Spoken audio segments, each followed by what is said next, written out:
എന്ന് പ്രചാരണ രംഗം കൊഴുപ്പിച്ചെങ്കിലും നികേഷിന് അഴീക്കോട് മണ്ഡലം കൈവിട്ടു. വോട്ടർമാരെ കയ്യിലെടുക്കാൻ പലതും പറഞ്ഞു. എല്ലാം സോഷ്യൽ മീഡിയ വഴി പ്രചരിപ്പിച്ചു. കളി കാര്യമായപ്പോൾ വയനാടൻ ചുരമിറങ്ങി വന്ന KM ഷാജിയെ തന്നെ അഴീക്കോടുകാർ തെരഞ്ഞെടുത്തു.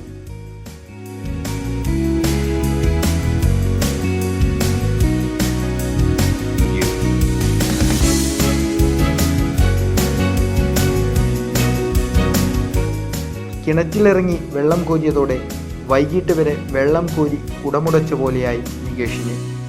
അച്ഛൻ MP രാഘവന്റെ പഴയകാല രാഷ്ട്രീയ ചരിത്രവും അഴീക്കോടുകാർ മറന്നില്ല എന്ന് വേണം കരുതാൻ. ഇഞ്ചോടിഞ്ച് പോരാട്ടം നടന്ന അഴീക്കോട് മണ്ഡലത്തിൽ നിർണായക വിജയം നേടി KM ഷാജി രണ്ടാമതും അഴീക്കോടിനെ പ്രതിനിധീകരിച്ച് നിയമസഭയിലെത്തും.